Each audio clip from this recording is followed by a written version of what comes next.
Hi friends, मैं मोहम्मद सरताज ARP education point में आपका स्वागत करता हूं। आज हम लोग अप्लाइड मैकेनिक्स में आगे पढ़ेंगे।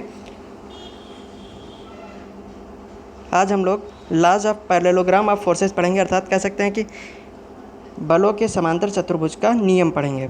इसके अंतर्गत अब हम लोग पढ़ेंगे, इस नियम के अनुसार यदि दो बल एक साथ एक बिंदु पर कार्य कर रहे हों कि उन बलों को परिमाण मतलब मैग्नीट्यूड व डायरेक्शन में एक समांतर चतुर्भुज की दो आसन्न भुजाओं एडजेसेंट साइड से प्रदर्शित किया जा सके तो उनका परिणामी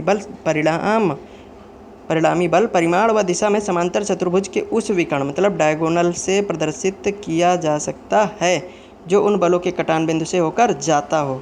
अर्थात कह सकते हैं, हम लोग समझेंगे कि यदि कोई पॉइंट है उस पर दो फोर्सेस एक्ट हो रहे हैं, है ना, और उन फोर्सेस का जो मैग्नीट्यूड है एवं डायरेक्शन जो है वो समांतर चतुर्भुज की दो एडजेसेंट साइड्स से प्रदर्शित किया जा सके।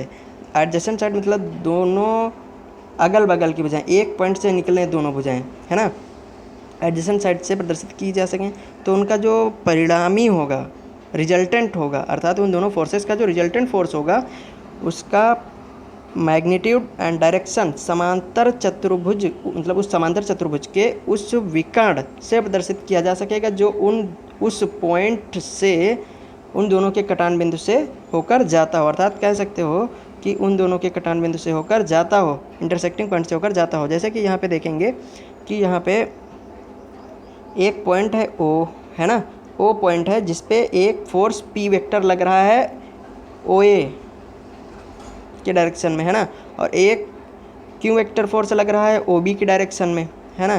तो इस तरीके से दो फोर्सेस लग रहे हैं। अच्छा, एक पॉइंट से निकल रहे हैं तो ये दोनों साइडें क्या हुई, पैरेललोग्राम के लिए एडजेसेंट साइडें हुई। ओ ए और ओ बी जो है एडजेसेंट साइड्स हुई पैरेललोग्राम के लिए। अर्थात इनका जो रिजल्टेंट होगा वो हम एक बार मान के चलेंगे कि जो ये स्टेटमेंट है ये सही है, फिर इसको प्रूव कर देंगे, है ना। तो प्रूविंग कर रहे हैं हम लोग। तो O A is equal to P vector and O B is equal to Q vector, ये दोनों एक पॉइंट से निकल रहे हैं और इनको ये साइड्स जो हैं ये पैरेललोग्राम की साइड से मान ले रहे हैं हम लोग, है ना। और इनका जो रिजल्टेंट होगा इन फोर्सेस का आर वेक्टर मानेंगे जो कि इन दोनों वेक्टर के कटान बिंदु से होकर जाएगा, है ना। तो इस तरीके से आर वेक्टर हो गया। अब इसको एक कंप्लीट पैरेललोग्राम हम लोग मानेंगे ओ ए सी बी एक कंप्लीट पैरेललोग्राम मान लिए। अब ओ ए भुजा को, ओ ए साइड को और आगे बढ़ाते हुए पॉइंट डी तक बढ़ाए और सी पॉइंट से वर्टिकल डाल दिए पॉइंट डी तक। तो यहाँ पे सी डी जो है ये ओ डी भुजा पे वर्टिकल है ना। तो यहाँ पे दो ट्रायंगल बनेंगे, एक बड़ा ट्रायंगल बनेगा ओ सी डी बना और दूसरा ट्रायंगल बन गया ए सी डी। यहाँ पे दो ट्रायंगल बने, दो राइट एंगल ट्रायंगल बने ओ सी डी और दूसरा राइट एंगल ट्रायंगल बना ए सी डी, है ना। तो इस तरीके से अब पहले राइट एंगल ट्रायंगल की बात करेंगे ओ डी सी मतलब ओ डी सी, है ना, बड़ा वाला राइट एंगल ट्रायंगल की हम लोग बात कर रहे हैं तो ओ डी सी की बात कर रहे हैं। यहाँ पे पाइथागोरस प्रमेय लगाएंगे ओ डी सी में मतलब ओ सी डी में। तो पाइथागोरस प्रमेय होता क्या है, कर्ण स्क्वायर इज इक्वल टू लंब स्क्वायर प्लस आधार स्क्वायर होता है ना। तो कर्ण स्क्वायर इज इक्वल टू, अब कर्ण स्क्वायर इज इक्वल टू कर्ण यहाँ पे क्या है ओ डी सी में कर्ण हो गया ओ सी, आधार हो गया ओ डी, लंब हो गया सी डी। तो यहाँ पे कर्ण स्क्वायर इज इक्वल टू आधार स्क्वायर प्लस लंब स्क्वायर लगा दिए। अच्छा, ओ डी जो है ये यहाँ से यहाँ तक भुजा है ओ डी, है ना। तो ये ओ डी है, इसको दो भागों में तोड़ के लिख लिए ओ ए प्लस ए डी, जैसे कि यहाँ पे लिखे हैं ओ ए प्लस ए डी, है ना। तो O C square is equal to O A plus A D का whole square plus C D square. इसको आगे सॉल्व करेंगे तो ये बन जाएगा O C square is equal to O A square plus A D square plus 2OA into A D plus C D square, जो कि हम लोग इक्वेशन फर्स्ट मान लिए हैं, है ना। इसका यूज आगे अभी करेंगे हम लोग। अब यहाँ पे छोटे वाले ट्रायंगल का यूज करेंगे हम लोग ए डी सी का, A D C triangle A D C में साइन थीटा लगाएंगे तो sine theta is equal to हो जाएगा सी डी, ये है सी डी अपन ए सी। तो इसको सॉल्व करेंगे C D is equal to A C sine theta, C D is equal to A C की वैल्यू यहाँ से, क्योंकि ओ बी जो है वो क्यू वेक्टर के बराबर है ना, उसी के पैरेलल एक ये है ए सी, है ना। तो ए सी भी क्या होगा, क्यू वेक्टर होगा। तो ए सी को भी क्यू वेक्टर हम लोग मान लिए, है ना। तो क्यू वेक्टर इज AC को मान ली तो CD is equal to q into sine theta, तो अर्थात हम लोग लिख सकते हैं CD is equal to Q sine theta, इसको मान ली समीकरण 2, है ना। अब आगे सॉल्व करेंगे उसी छोटे वाले ट्रायंगल ADC में हम लोग लगाए cos theta is equal to AD upon DC, cos theta is equal to AD upon AC, AD upon AC मतलब होता क्या है, cos theta is equal to आधार बटे कर्ण, है ना, तो उससे AD अपान AC, तो AD is equal to AC into cos theta, अर्थात AD is equal to Q cos theta, AD is equal to Q cos theta, इसको इक्वेशन 3 मान लिए हम लोग, 3rd इक्वेशन, है ना। आगे हम लोग पढ़ेंगे, क्योंकि इक्वेशन फर्स्ट जो बनाए थे हम लोग OC square is equal to वाली इक्वेशन जो थी फर्स्ट, उसमें हम लोग अब CD और AD की वैल्यू लगा देंगे, CD और AD की वैल्यू लगा देंगे तो हम लोग हो जाएगा OC square is equal to, अब OC square is equal to AD और CD की वैल्यू लगा देंगे, तो यहाँ पे सॉल्व करने पर बना देखो P square plus Q square cos square theta, है ना, P square is equal to Q square cos square theta plus Q square sine square theta. अब Q square cos square theta plus Q square sine square theta, plus में तो Q square common ले लिए, cos square theta plus sine square theta हो गया, cos square theta plus sine square theta is equal to 1 हो जाता है ना। और यहाँ पर 2p इंटू ये हो जाएगा क्यू कास थीटा, ये थोड़ा सा एरर है, क्यू कास थीटा, तो यहाँ पे आ जाएगा इंटू में Q, 2p into cos theta, यहाँ पे भी आ जाएगा क्यू, यहाँ पे भी आ जाएगा क्यू, है ना। तो इस तरीके से हम लोग इसको जब रिजल्टेंट की बात करेंगे तो R is equal to under root P square plus Q square plus 2p Q cos theta, यहाँ पे ये थोड़ा सा एरर है ना, तो इसको लिख सकते हैं R is equal to under root P square plus Q square plus 2p Q cos theta, R is equal to under root P square plus Q square plus 2p Q cos theta, है ना। ये बहुत ही important है। आगे हम लोग पढ़ेंगे अब। अच्छा, अब हम लोग वो तो निकाल लिए थे कि 2 पॉइंट दिए हैं, उनका रिजल्टेंट क्या होगा, अब उनका झुकाव जो है, स्लोप जो है, अब हम लोग निकालेंगे, झुकाव निकालेंगे, डायरेक्शन निकालेंगे, है ना। तो अब देखिए, अब जो राइट एंगल में पी वेक्टर जो था, है ना, P वेक्टर जो उसमें पैरेललोग्राम में P वेक्टर जो बना हुआ था हॉरिजॉन्टली, उसका रेक्टेंगल उसका डायगोनल से जो एंगल है वो अल्फ़ा मान लिए थे, ऐसे हम लोग अल्फ़ा माने थे, है ना, अल्फ़ा मान लिए, और जो इसके साथ था वो बीटा मान लिए थे, और ये टोटल जो था वो थीटा मान लिए थे। तो इस तरीके से अब अगर इसके साथ अगर हम लोग देखेंगे P वेक्टर के साथ, ये है क्यू वेक्टर, तो P वेक्टर के साथ अल्फ़ा का अगर हम देखेंगे तो tan alpha is equal to CD upon OD, CD is equal to OD की वैल्यू हम लोग देखे थे OA प्लस AD, इसको तोड़ के लिख सकते थे, तो CD अपान OD को हम लोग लिख लिए CD upon OA plus AD, है ना। इस तरीके से tan alpha is equal to सबकी वैल्यू लगा देंगे, CD is equal to Q sine theta और OA is equal to P और Q cos AD is equal to Q cos theta, सबकी वैल्यू लगाने के बाद tan अल्फ़ा निकला है, tan alpha is equal to Q cos theta, tan alpha is equal to Q sine theta upon P plus Q cos theta, अर्थात लिख सकते हैं tan alpha is equal to P Q sine theta upon P plus Q cos theta. ये बहुत ही important है। आगे हम लोग पढ़ेंगे परिणामी बल, अब R से बल Q का झुकाव, R के साथ अब हम लोग Q का झुकाव देख रहे हैं, तो अब इसमें हम लोग देखे थे कि Q के साथ झुकाव रिजल्टेंट का कितना था, B था, ऐसे बना हुआ था, तो ये बीटा था, है ना, ये क्यू वेक्टर है और ये था आर वेक्टर, है ना, रिजल्टेंट। तो इस तरीके से अब यहाँ पर tan beta is equal to OE upon CE upon OE, tan beta is equal to CE upon OE, तो यहाँ पे tan beta is equal to P sine theta upon Q plus P cos theta, है ना। उसमें क्या था, वो P के साथ एंगल था, वो P के साथ एंगल निकला हुआ था, वो P के साथ झुकाव निकाले थे, है ना, P के साथ झुकाव निकाले थे, इसलिए क्यों था ऊपर, है ना, इसीलिए क्यों था, और ऊपर क्यों था और नीचे भी क्यों था, और इसमें क्यों के साथ झुकाव निकाले हैं, इसलिए यहाँ पे P है और यहाँ पे भी P है, मतलब जिसके साथ झुकाव निकालेंगे वो केवल अकेला होगा, और जो दूसरा वाला है वो ऊपर भी होगा साइन के साथ और नीचे कास के साथ भी होगा। तो इस तरीके से ये पहचान है, जिसके साथ हम लोग झुकाव निकालेंगे वो हर में केवल अकेला होगा, प्लस में, है ना, वो अकेला होगा और जो दूसरा वाला होगा वो साइन थीटा और कास थीटा के साथ अंश और हर दोनों में होगा, है ना। अब जो हम लोग वो निकाले थे रिजल्टेंट में अगर हम दोनों जो वेक्टर थे आर वेक्टर और पी वेक्टर और क्यू वेक्टर जो थे वो थीटा बराबर 0 पे अगर हो, उनके बीच का जो एंगल है वो 0 डिग्री हो, तो R square equal to P square plus 2 P Q cos theta निकाले थे हम लोग। अगर उसमें theta is equal to 0 degree डाल देंगे तो क्या हो जाएगा, cos theta is equal to 1, इसमें वैल्यू लगा देंगे P square plus 2 P Q into 1, है ना। तो ये हो जाएगा 2 पी क्यू के बराबर। तो ये हो जाएगा R is equal to under root P plus Q का होल स्क्वायर। अब इसको जब सॉल्व करेंगे तो R is equal to P plus Q, ये हो जाएगा रिजल्टेंट की मैक्सिमम वैल्यू, है ना। अगला सॉल्व करेंगे जब theta is equal to 180 degree मान लेंगे, चूँकि cos 180 degree is equal to -1 होता है, तो इसमें -1 लगाएंगे, तो इसमें हो जाएगा R square is equal to P square plus Q square minus 2 P Q, जो कि लिखा है। अब इसको जब सॉल्व करेंगे तो R is equal to P minus Q under root P minus Q का होल स्क्वायर हो जाएगा। इसको जब सॉल्व करेंगे तो R is equal to P minus Q आएगा, है ना। R is equal to P minus Q minimum हो जाएगा, ये कि जो कि रिजल्टेंट की मिनिमम वैल्यू होगी।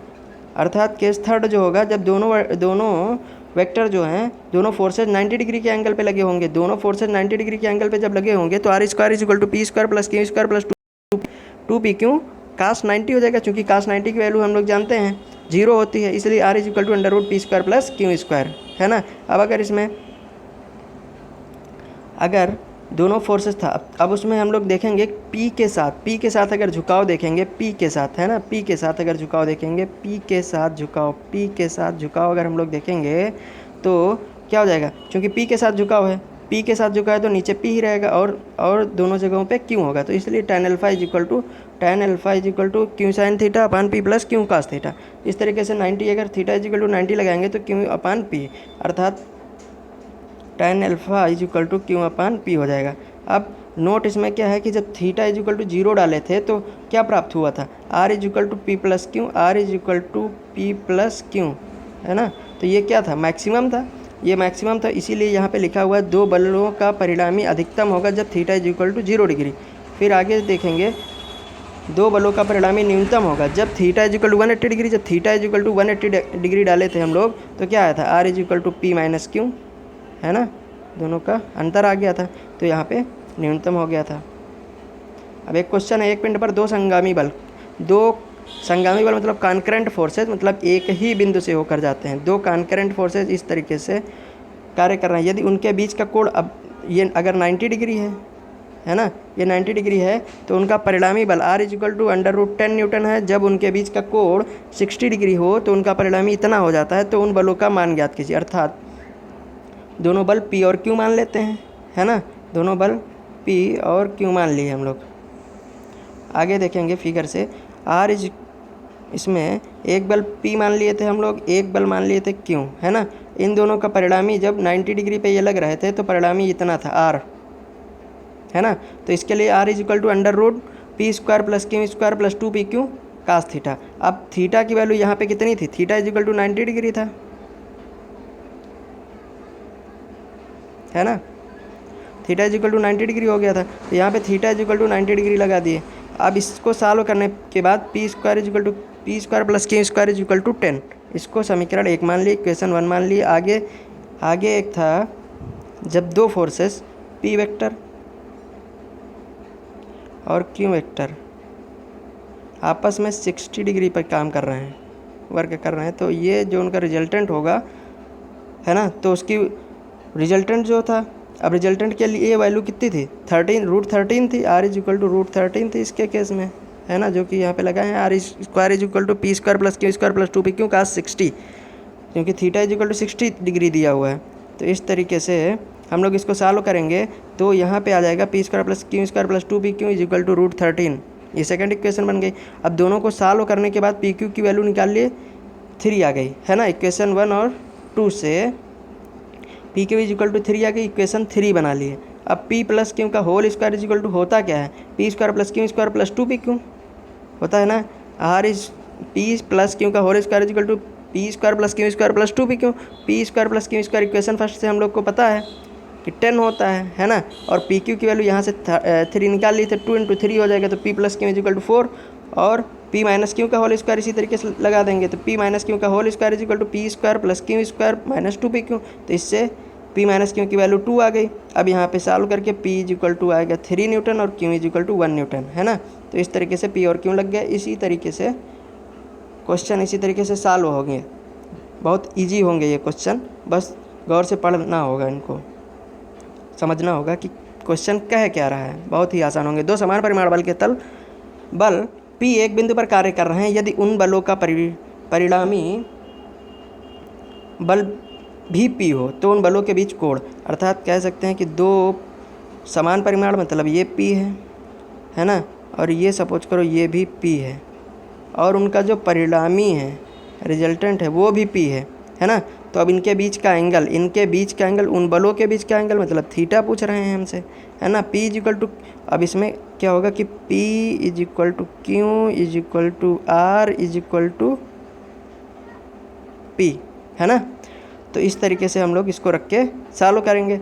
Are square is equal to P square plus Q square plus 2 PQ sine theta, ये formula R square is equal to P square plus Q square plus 2 PQ cos theta होता है formula resultant का। तो इसमें हम लोग R P और Q को हम लोग पी के बराबर ले रहे हैं, क्वेश्चन में गिवन है इसलिए। तो इसको जब सॉल्व करेंगे तो cos theta is equal to -1/2 होगा, cos theta is equal to -1/2 होगा, तो इसका मतलब थीटा इज इक्वल टू 1/2 20। अर्थात देख सकते हैं कि ये जो ये होगा ये और ये मतलब दोनों जो फोर्सेस होंगे वो एक दूसरे से 120 डिग्री के एंगल पे होंगे, है ना। तो इस तरीके से ये सवाल लगेंगे। सवाल इजी होंगे लेकिन समझना होगा, फिर से कह रहे हैं। हाँ, तो अब अगला लॉ पढ़ेंगे हम लोग, law of triangle of forces. Law of triangle of forces मतलब बलों के त्रिभुज का नियम पढ़ेंगे। इस नियम के अनुसार देखेंगे, इस नियम के अनुसार यदि दो बल पिंड के एक बिंदु पर एक साथ कार्य कर रहे हों, गौर से ये लाइन, एक बिंदु पर एक साथ कार्य कर रहे हों और वे परिमाण एवं दिशा में एक त्रिभुज की दो क्रमानुसार भुजाओं द्वारा प्रदर्शित किए जाते हों तो उनका परिणामी मतलब रिजल्टेंट एवं दिशा में विपरीत क्रम में एवं तीसरी भुजा द्वारा प्रदर्शित किया जा सकता है। अर्थात देख सकते हैं फिगर में, फिगर ये देखें हम लोग कि एक वेक्टर ये है, ये एक पॉइंट है, सपोज करो ये O पॉइंट है। इस O पॉइंट पे एक फोर्स लग रहा है P, है ना, एक P फोर्स लग गया, एक दूसरा है Q लग रहा है, ये दोनों एक ही बिंदु पे हैं। तो यहाँ पे पहली लाइन थी, यदि दो बल पिंड के एक बिंदु पर मतलब एक बिंदु पर एक साथ कार्य कर रहे हैं, ठीक, वे परिमाण एवं दिशा में एक त्रिभुज की दो क्रमानुसार भुजाओं द्वारा प्रदर्शित किए जा सकते हों तो उनका परिणामी परिमाण एवं दिशा में विपरीत क्रम में तीसरी भुजा द्वारा प्रदर्शित किया जा सकता है। तो उनका परिणामी जो होगा मतलब ये विपरीत क्रम में होगा, ये एक मतलब एक डायरेक्शन में था, ये अपोजिट डायरेक्शन में होगा। अब इसको अगर हम लोग ट्रायंगल में देखेंगे या पहले लोग ग्राम में बात करेंगे तो इस तरीके से होगा कि एक हम लोग P वेक्टर मान लिए थे, एक फोर्स P वेक्टर था, एक था Q वेक्टर। जैसे डायरेक्शन में बना था, जैसे ये Q वेक्टर बना था उसको उठा के यहाँ पे रख दिए, P वेक्टर हॉरिजॉन्टली था उसको इस यहाँ पे रख दिए, कुछ और नहीं किए, है ना। इसका नाम रख दिए ABC, है ना। AB vector is equal to P vector, AB vector is equal to P vector, और BC is equal to Q vector, है ना। अब हम लोग का नियम क्या कह रहा है कि उनका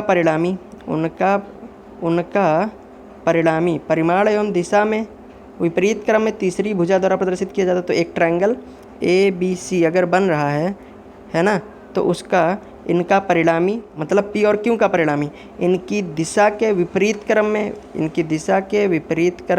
है ना, इनकी दिशा के विपरीत क्रम में ट्रायंगल मतलब ABC की विपरीत दिशा में तीसरी भुजा द्वारा प्रदर्शित किया जाता है। अब दिशा P और Q सेम डायरेक्शन में थे तो ये किस डायरेक्शन में होगा, अपोजिट डायरेक्शन में, ये ऐसे होगा, है ना। तो इसीलिए ये इसका रिजल्टेंट R वेक्टर के बराबर होगा। अगर ये अपोजिट डायरेक्शन में होते, जैसे कि दूसरा ट्रायंगल बन रहा है ट्रायंगल ACD, जैसे कि ट्रायंगल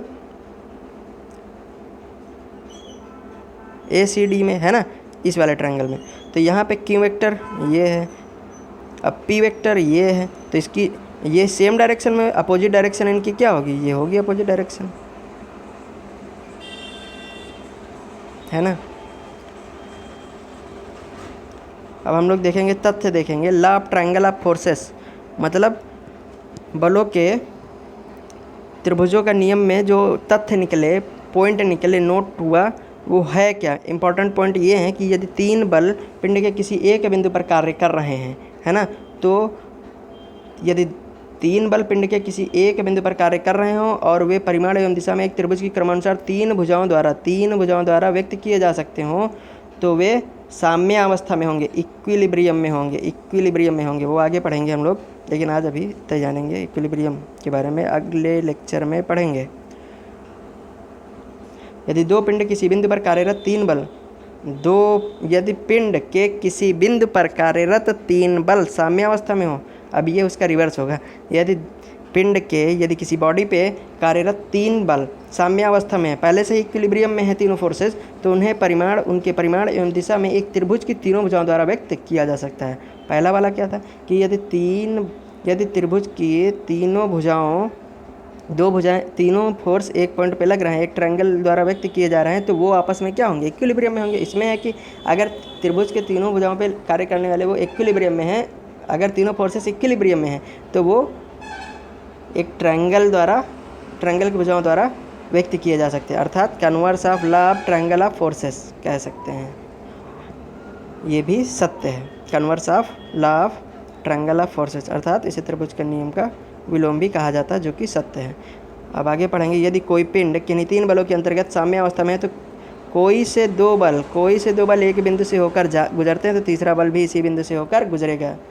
यदि मतलब कोई ट्रायंगल है, अगर ट्रायंगल पे अगर वो लगने वाले फोर्सेस हैं, उनकी भुजाओं पे लगने वाले फोर्सेस जो हैं वो इक्विलिब्रियम में हैं, तो उनमें से कोई से 2 बल एक बिंदु से होकर गुजरते हैं, तो तीसरा बल भी उसी बिंदु से होकर गुजरेगा। ओके, अब अगला लॉ पढ़ेंगे, law of polygon of forces. यह एक बिंदु पर कार्यरत 2 से अधिक बलों के लिए बलों के त्रिभुजों के नियम का एक्सटेंशन है, विस्तार है। अर्थात उसमें हम लोग जो पढ़ रहे थे वो केवल 2 फोर्सेस के लिए था, है ना, और इसमें क्या है 2 से अधिक हो गया, तो वो ये कॉन्सेप्ट वही है law of triangle of forces का, लेकिन 2 से अधिक हो गया तो इसको पॉलीगन मान लेंगे। जैसे क्वाड्रिलैटरल हो गया, पेंटागन हो गया, हेक्सागन हो गया, तो इसको हम लोग पॉलीगन मान लेंगे, पॉलीगन ट्रीट करके लगाएंगे, सारे लग जाएंगे इसमें, है ना। अब इसके बारे में पढ़ेंगे।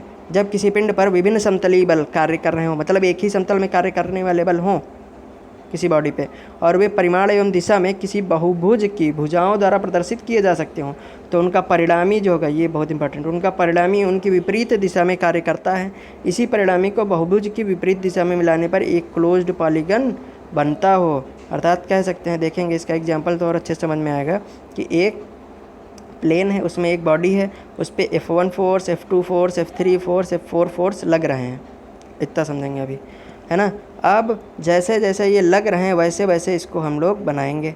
F1 फोर्स इस डायरेक्शन में लग रहा था, उसी डायरेक्शन में F1 फोर्स लगा दिए।